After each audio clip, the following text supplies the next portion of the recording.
Hi, I'm Sophie, a designer and jeweler. And I'm Sanjukta, a career coach for women.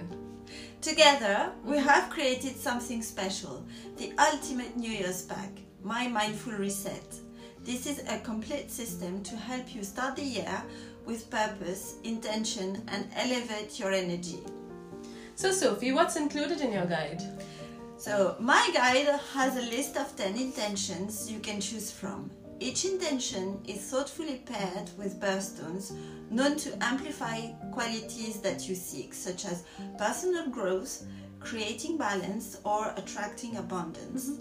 The guide helps you reflect, connect, and affirm your intentions. Paired with the energy of your birthstones, you will feel more connected, focused, and aligned with the life you are creating.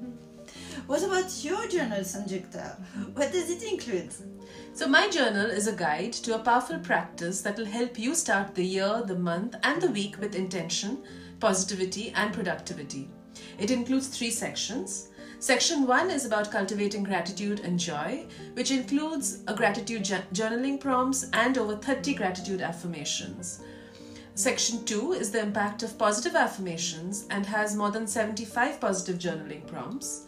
And finally, Section 3 is about a mindfulness practice for harnessing the energy around us and the law of attraction. It's practical and easy to use even for busy schedules. This New Year's pack, My Mindful Reset, isn't just a journal or a guide. It's a toolkit for building a mindful and intentional life. Whether you're setting goals, navigating transitions, or just looking for inspiration, the Mindful Reset is here to support you.